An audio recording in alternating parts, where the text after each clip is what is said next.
జై గురుదేవ్. ఓం శ్రీ సాయిరామ్. అనంత ప్రేమ స్వరూపులారా,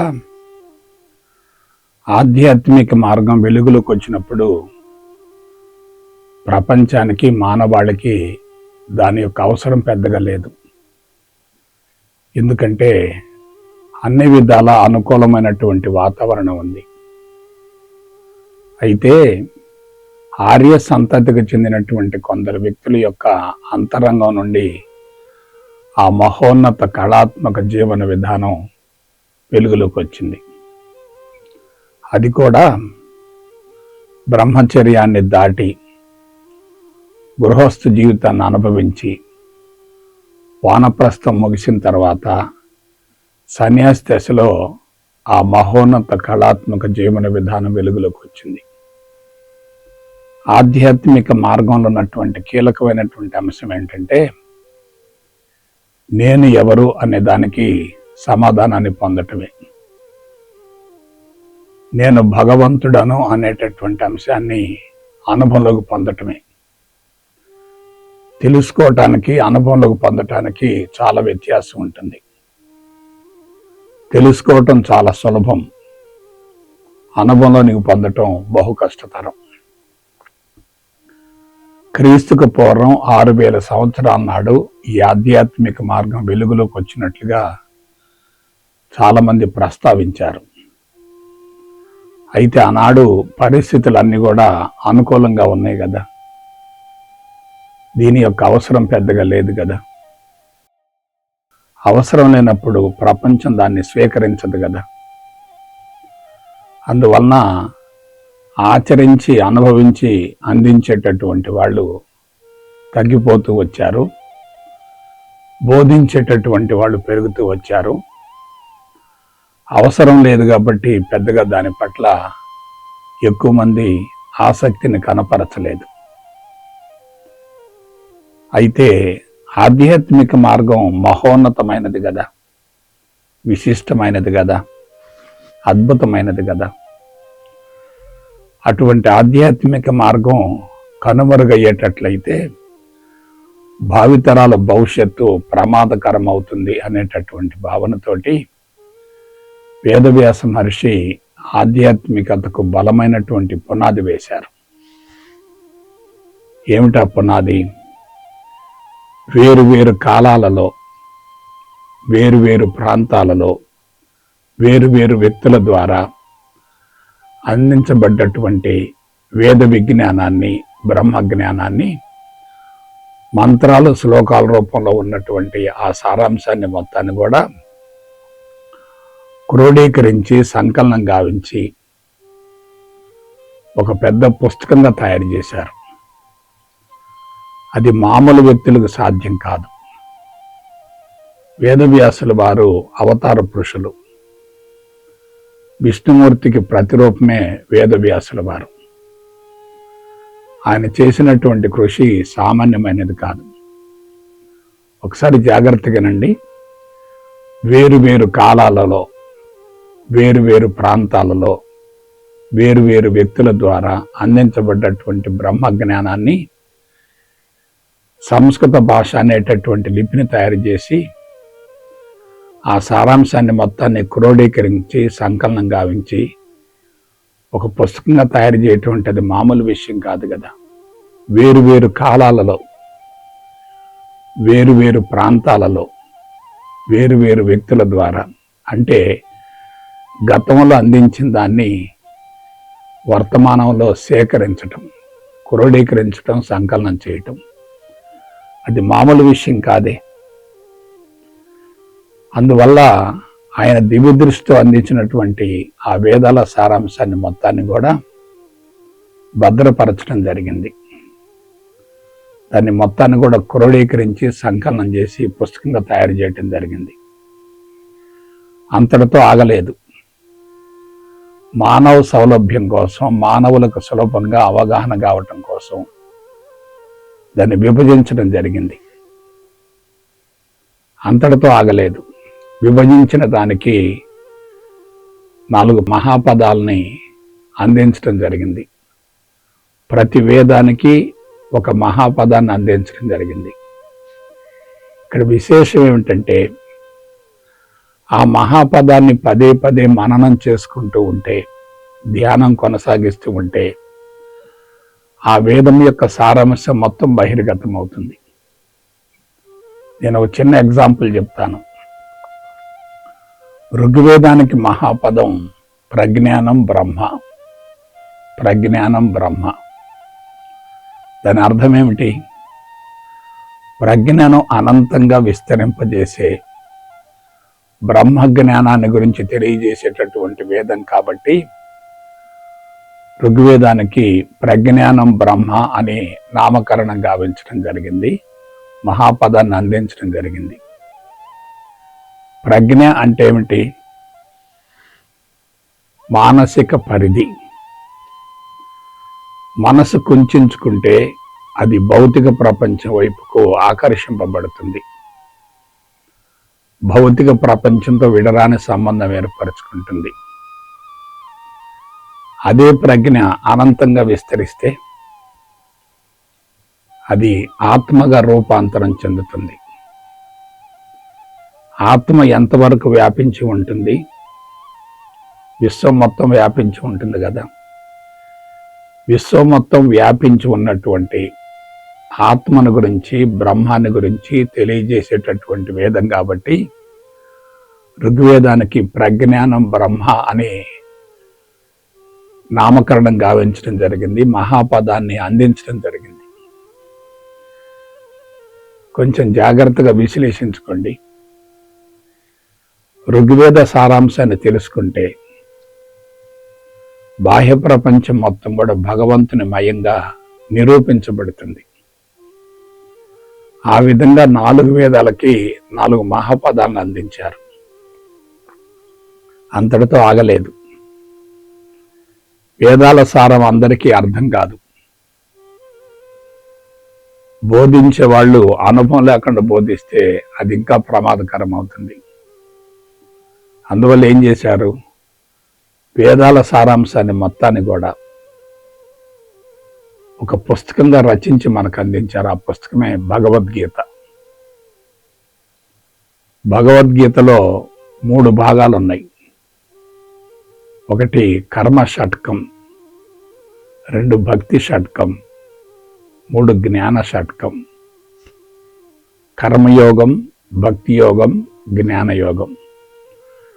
అసలు ఆ మహానుభావుడి యొక్క ఆలోచన విధానం ఎంత గొప్పదో అంచనా వేయండి. ముందు కర్మయోగం ఇచ్చారు, తర్వాత భక్తి యోగం ఇచ్చారు, ఆ తర్వాత జ్ఞానయోగం అన్నారు. కర్మయోగం ఎవరికి? తమోగుణంలో ఉన్నటువంటి వాళ్ళకి. భక్తి యోగం ఎవరికి? రజోగుణంలో ఉన్నటువంటి వాళ్ళకి. జ్ఞానయోగం ఎవరికి? సత్వగుణంలో ఉన్నటువంటి వాళ్ళకి. కర్మయోగం, భక్తి యోగం, జ్ఞానయోగం. అంటే వేదాల సారాంశం జ్ఞానయోగం ద్వారా మాత్రమే అవగాహన అవుతుంది. కర్మయోగంలో ఉన్నటువంటి వ్యక్తులు శరీరాన్ని శుద్ధి చేసుకోవటం కోసం ప్రయత్నం చేస్తారు. భక్తి యోగంలో ఉన్నటువంటి వాళ్ళు ఇంద్రియ నిగ్రహం కోసం ప్రయత్నం చేస్తారు. కానీ జ్ఞానయోగంలో ఉన్నటువంటి వాళ్ళకి విచక్షణ ఉంటుంది, వివేచన ఉంటుంది, విచారణ ఉంటుంది, విశ్లేషణ ఉంటుంది, విఘ్నత ఉంటుంది. వాళ్ళకి బుద్ధిమట్టం వికసిస్తుంది. నేను మరొకసారి చెప్తున్నాను, మానసిక మట్టంలో ఎవరైతే జీవిస్తారో వాళ్ళలో తమోగుణం, రజోగుణం ఎక్కువగా ఉంటాయి, సత్వగుణం తక్కువగా ఉంటుంది. ఎవరైతే బుద్ధి మట్టానికి వెళతారో వాళ్ళలో తమో రజోగుణాలు తక్కువ స్థాయిలో ఉంటే, సత్వగుణం ఎక్కువగా ఉంటుంది. కాబట్టి 4 వేదాల సారాంశంతో ఉన్నటువంటి భగవద్గీతను అందించారు. అందుకే భగవద్గీతను సర్వవేద సమన్వయం, సర్వయోగ సమన్వయం, సర్వమత సమన్వయం అంటారు. ఆ పదాలు చూడండి. సర్వయోగ సమన్వయం, సర్వవేద సమన్వయం, ఆ తర్వాత సర్వమత సమన్వయం. దాంతో ఆగలేదు. తర్వాత ఏం చేశారు? మహాభారతాన్ని ఇచ్చారు. భక్తి ప్రపత్తులతో కూడినటువంటి భాగవతాన్ని ఇచ్చారు.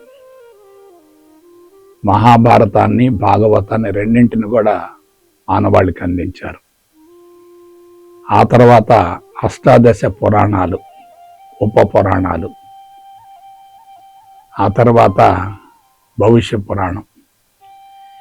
ఈ కసరత్తు మొత్తం కూడా వేదవ్యాసులు వారు చేశారు. అయితే వేదవ్యాసులు వారు అందించినటువంటి ఆ పురాణాలు కానీ, ఇతిహాసాలు కానీ ఇవన్నీ కూడా నిక్షిప్తాలు కాదు, ప్రక్షిప్తాలు. నిక్షిప్తం అంటే చరిత్రతో కూడి ఉన్నటువంటివి, రుజువులు ఆధారాలతో కూడి ఉన్నటువంటివి. ప్రక్షిప్తాలంటే అవి మానవాళికి అర్థం కావటం కోసం, అవగాహన కావటం కోసం, మానవాళికి అందించడం కోసం సులభమైనటువంటి రీతిలో భగవంతుని గురించి తెలియజేసేవే పురాణాలు. అవి కథల రూపంలో ఉంటాయి. ఎందువలన? కొంతమంది కర్మయోగంలో ఉంటారు, కొంతమంది భక్తి యోగంలో ఉంటారు, కొంతమంది జ్ఞాన యోగంలో ఉంటారు. జ్ఞానం తెలిసినటువంటి వ్యక్తి కర్మయోగులకి, భక్తి యోగులకి జ్ఞానాన్ని గురించి తెలియజేయాలి కదా.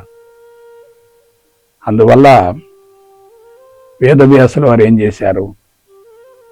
పురాణాలను ఇచ్చారు, మహాభారతాన్ని ఇచ్చారు, మహాభాగవతాన్ని ఇచ్చారు.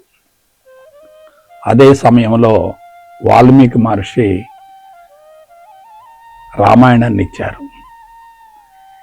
ఇవన్నీ ఆధ్యాత్మిక పునాదులు. అయితే పురాణాలలో కల్పిత గాథలు ఎక్కువగా ఉంటాయి, ఒరిజినల్గా ఉన్నవి తక్కువగా ఉంటాయి. రాముడికి సంబంధించినటువంటి కథ ఉందనుకోండి, అందులో అసలైంది తక్కువగా ఉంటుంది, కల్పితం ఎక్కువగా ఉంటుంది. ఎందువలన? ఎదురుగా ఉన్నది శూద్రుడు, వైశ్యుడు ఉన్నారు. వాళ్ళకి అర్థం కావాలంటే వేదాంతం కథల రూపంలో అందించబడాలి.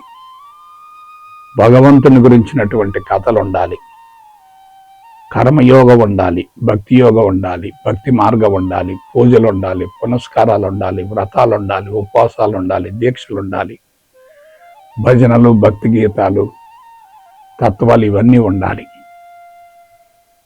అందువల్ల భారతం కానీ, రామాయణం కానీ, భాగవతం కానీ మామూలు కావ్యాలు మాత్రం కావు. అవి ఋషుల యొక్క అంతర్వాణి నుండి అందించబడ్డాయి. అటువంటి పురాణాలలో కల్పితం ఎక్కువగా ఉంటుంది, అసలైనటువంటి అంశం తక్కువగా ఉంటుంది. ఎందుకు? మానవాళికి సులభంగా అర్థం కావటం కోసం అందించబడ్డాయి తప్ప అక్కడ వక్రీకరణ అంటూ ఏమీ లేదు. అక్కడ అనేక రకాల ఘట్టాలు ఉన్నాయి. ప్రతి ఘట్టం కూడా భక్తితో కూడి ఉంటుంది. ప్రతి ఘట్టం వెనుక వేదాంతం ఉంటుంది. ప్రతి ఘట్టం వెనుక లోతైనటువంటి భగవంతునికి సంబంధించినటువంటి సారాంశం ఉంటుంది. నేను ఒక చిన్న ఎగ్జాంపుల్ చెప్తాను. పాండవులు అరణ్యవాసంలో ఉన్నప్పుడు ధర్మరాజుకి దప్పికై మంచినీళ్ళు తీసుకురమ్మని భీముడిని పురమాయించాడు. భీముడు కొలం దగ్గరికి వెళ్ళి మంచినీళ్ళు ముంచుకుంటూ ఉంటే ఆ కొలం యొక్క యజమాని ఉన్నాడు. ఆయన ఎవరు? యక్షుడు. ఆ కొలం యొక్క యజమాని ఎవరంటే యక్షుడు. యక్షుడు ఒక కండిషన్ పెట్టాడు. ఏమని? నేను చెప్పేటటువంటి ప్రశ్నలకు నువ్వు సమాధానాన్ని అందించేటట్లయితే నువ్వు మంచిని తీసుకోవటానికి నేను అనుమతిస్తాను, లేకపోతే అనుమతించను అన్నాడు. భీముడు అడగమన్నాడు, యక్షుడు అడిగాడు. భీముడు సమాధానాలు చెప్పలేకపోయాడు. అతడు అక్కడే శవంగా మారాడు. ఆ తర్వాత అర్జునుడు, ఆ తర్వాత నకులుడు, ఆ తర్వాత సహదేవుడు, వీళ్ళందరూ వెళ్ళారు, మళ్ళా తిరిగి రాలేదు. ధర్మరాజుకు అనుమానం వచ్చింది. నా తమ్ముళ్ళు ఏమైపోయారని చెప్పి వెతుక్కుంటూ ఆ కొలం దగ్గరికి వెళితే నలుగురు కూడా శవాలై ఉన్నారు. అప్పుడు యక్షుడు ప్రత్యక్షమయ్యాడు. ధర్మజ, నేను అడిగినటువంటి ప్రశ్నలకు సమాధానం చెప్పలేదు కాబట్టి నీ తమ్ముళ్ళు శవాలయ్యారు. ఇప్పుడైనా సరే నేను అడిగినటువంటి ప్రశ్నలకు నువ్వు సమాధానం చెప్పేటట్లయితే నీ తమ్ముళ్ళకి తిరిగి మరలా జన్మను ప్రసాదిస్తానన్నాడు. అప్పుడు ధర్మరాజు అడగమన్నాడు. యక్షుడు అడిగాడు. అదేమిటి? ఒక రకంగా పరిప్రశ్నల పరంపర. యక్షుడు ప్రశ్నలు అడుగుతూ ఉన్నాడు, ధర్మరాజు చెబుతూ ఉన్నాడు. యక్షుడు సంతృప్తి చెందాడు. ధర్మరాజుకు మంచినీళ్ళు ఇచ్చాడు, 4 తమ్ముళ్ళని కూడా బ్రతికించాడు. ఇక్కడ విషయం ఏమిటి? అదొక ఘట్టం, అదొక సన్నివేశం. ఆ సన్నివేశాన్ని వేదవ్యాసులు వారు సృష్టించారు. సన్నివేశం సృష్టించబడకపోతే సమాచారం బయటికి రాదు కదా. అలాగే భగవద్గీత వెలుగులోకి వచ్చింది. ఆ భగవద్గీత వెలుగులోకి రావటానికి ఒక సన్నివేశాన్ని సృష్టించడం జరిగింది. ఎట్లా? కౌరవులు, పాండవులు యుద్ధరంగం. ఆ యుద్ధరంగంలో ఎదురుగా బంధువులంతా ఉన్నారు. వాళ్ళను చూసి అర్జునుడికి విషాదం ఏర్పడింది, వైరాగ్యం వచ్చింది. వీళ్ళందరినీ చంపి నేను బావుకునేది ఏమిటి? ఎదురుగా ఉన్నది మొత్తం నా రక్త సంబంధీకులు కదా. వాళ్ళు మరణించిన తర్వాత ఆ రాజ్యాన్ని పరిపాలిస్తే నాకు వచ్చేటటువంటి ప్రయోజనం ఏమిటనేటటువంటి భావనతోటి ఆ గాంధీవాన్ని కింద పడేశాడు. అప్పుడు కృష్ణుడు ఏం చేశాడు? అర్జునుడికి గీతోపదేశం చేశాడు. ఇక్కడ కృష్ణుడు కాదు, అర్జునుడు కాదు. కృష్ణుడు అంటే ఎవరు? ఆత్మ. అర్జునుడు అంటే ఎవరు? మనసు. ఎవరైనా విషాదంలో ఉన్నప్పుడు లోతైనటువంటి సమాచారం బయటకు వస్తుంది. కడుపు నిండినటువంటి వ్యక్తి ఆకలి గురించి తెలియజేస్తే ఎలా? ఆకలితో ఉన్నటువంటి వ్యక్తి ఆకలిని గురించి తెలియజేయాలి కానీ కడుపు నిండినటువంటి వ్యక్తి ఆకలిని గురించి తెలియజేస్తే ఎట్లా? కాబట్టి ఈ విధంగా పురాణాలన్నీ కూడా ఒక మహోన్నతమైనటువంటి ఆశయం కోసం అందించబడ్డాయే తప్ప అవి మామూలు అంశాలు మాత్రం కాదు. అందున వేదాంతం అందరికీ సరిగా అర్థం కాదు కాబట్టి సులభమైనటువంటి రీతిలో కొన్ని ఘట్టాల ద్వారా, సన్నివేశాల ద్వారా, సంఘటనల ద్వారా భగవంతుని గురించి తెలియజేసేటటువంటి అద్భుతమైనటువంటి గ్రంథాలు. అవి భారతదేశంలో మానవాళికి అందించబడ్డాయి. రామాయణాన్ని తీసుకోండి. భార్య భర్త ఎలా ఉండాలో తెలియజేసింది రామాయణం. అన్నా తమ్ముడు ఎలా ఉండాలో తెలియజేసింది రామాయణం. భగవంతుడు భక్తుడు ఎలా ఉండాలో తెలియజేసింది రామాయణం. శత్రువులు ఎలా ఉండాలో తెలియజేసింది రామాయణం. అవి మామూలు కావ్యాలు కాదు. వేదాంత సారం మొత్తం కూడా కాలగమనంలో అనేక రూపాలుగా తయారు చేయబడి మానవాళికి అందించబడ్డాయి తప్ప అవి మామూలుగా అందించబడ్డాయి మాత్రం కాదు. లోకోద్ధరణ కోసం వాళ్ళు వాటిని తయారు చేశారు. భారతం అప్పటికి ఇప్పటికి ఎప్పటికీ ఆణిముత్యమే. భాగవతం కూడా అంతే, రామాయణం కూడా అంతే. వాటిని గురించి మామూలు స్థాయి వ్యక్తులకి అవగాహన కాకపోవచ్చు కానీ లోతైనటువంటి వేదాంత సారం మొత్తం వాటిల్లో ఇమిడి ఉంది. అందుకే మామూలు స్థాయి వ్యక్తులు కథల రూపంలో తెలుసుకుంటారు, నైతిక విలువలను పాటిస్తారు, ధర్మబద్ధమైనటువంటి జీవన విధానాన్ని కొనసాగిస్తారు. జీవిత పరమార్థం నెరవేర్చుకోవటం కోసం ఏ విధంగా జీవితాన్ని కొనసాగించాలో తెలుసుకొని ఆచరించి అనుభవంలోకి పొందుతారు. అయితే దాని వెనుకున్నటువంటి వేదాంతాన్ని గ్రహించగలిగితే అద్భుతంగా ఉంటుంది, అద్భుతంగా ఉంటుంది. కాబట్టి వాళ్ళ ఆధ్యాత్మికత అంతా కూడా హిందూ మతంగా రూపాంతరం చెందింది. అక్కడ తీవ్రమైనటువంటి పొరపాటు జరిగింది. ఆధ్యాత్మికత వేరు, హిందూ మతం వేరు. మతం అంటే పరిమితమైనది, ఆధ్యాత్మికత అంటే అనంతమైనది. ఎందుకు మతాల మధ్య ఘర్షణ జరుగుతుందంటే, పరిమితమైంది ఎక్కడైతే ఉంటుందో అక్కడ తప్పనిసరిగా పరిపూర్ణత్వం ఉండదు కదా. పరిపూర్ణత్వం లేకపోతే తప్పనిసరిగా అక్కడ అసంతృప్తి ఉంటుంది కదా. అసంతృప్తి ఉన్నటువంటి వ్యక్తుల మధ్య తప్పనిసరిగా వివాదాలు జరుగుతాయి కదా. ప్రతి మతము అసంపూర్ణమే, ప్రతి మతము పరిమితమే. మతాలు భగవంతుడి వైపుకి మళ్లించడం కోసం ప్రాథమికంగా ఉన్నటువంటి మెట్లు. నైతిక విలువలతో జీవించినటువంటి మహాత్ముల యొక్క, మహోన్నత వ్యక్తుల యొక్క, మానవాళిని సమ్మోహితం చేసేటటువంటి వ్యక్తుల యొక్క అంతరంగం నుండి ఆ మతాలు బయటకు వచ్చాయి. మతాలను వాళ్ళు స్థాపించలేదు, వాళ్ళ అనునాయులు మతాలను స్థాపించారు. ఇది తెలుసుకోండి చాలు. ఎందుకంటే వాళ్ళ మతాల మధ్య విపరీతంగా ఘర్షణ జరుగుతుంది. దానికి మూల కారణం మతాల యొక్క సారాంశాన్ని అర్థం చేసుకోకపోవటమే, మతాల యొక్క ఉద్దేశాన్ని తెలుసుకోలేకపోవటమే. ఘర్షణ జరుగుతూ ఉందంటే అక్కడ అపరిపక్వత, పరిమిత తత్వం ఉన్నట్లే కదా. కాబట్టి నా ఉద్దేశం ఏమిటంటే, ఆధ్యాత్మికతను హిందూ మతాన్ని కలపవద్దు. హిందూ మతం అనేది కాలగమనంలో బహిర్గతమైనటువంటి ఒక కళాత్మక జీవన విధానం, సనాతన ధర్మం. కానీ ఆ ధర్మం మాత్రం ఆధ్యాత్మికతే. ఎన్నో నదులు ఉంటాయి, ఆ నదులు మొత్తం చివరికి సముద్రంలో కలుస్తాయి. సముద్రంలో కలిసేంత వరకు నదికి ఇండివిడ్యువాలిటీ ఉంటుంది. సముద్రంలో కలిసిన తర్వాత దాని యొక్క వ్యక్తిత్వం కరిగిపోతుంది. మతాలు కూడా అంతే. మత పిచ్చి చాలా ప్రమాదకరమైంది.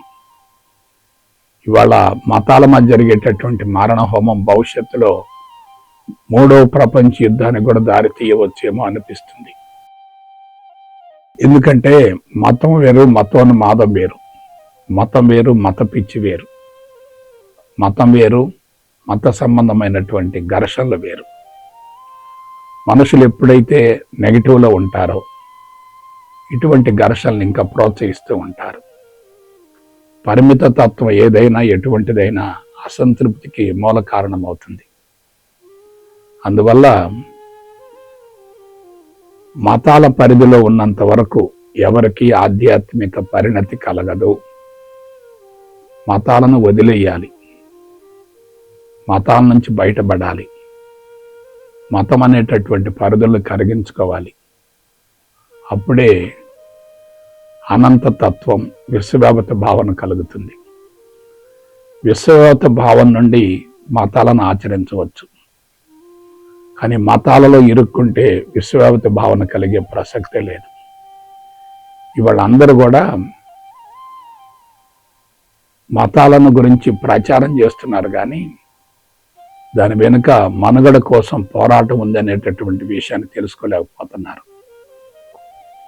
సుఖానికి అలవాటు పడ్డారు, సౌకర్యాల కోసం పరితపిస్తున్నారు. మనుషులంతా కూడా విలాస వినోద శృంగారాల కోసం పరుగులు తీస్తున్నారు.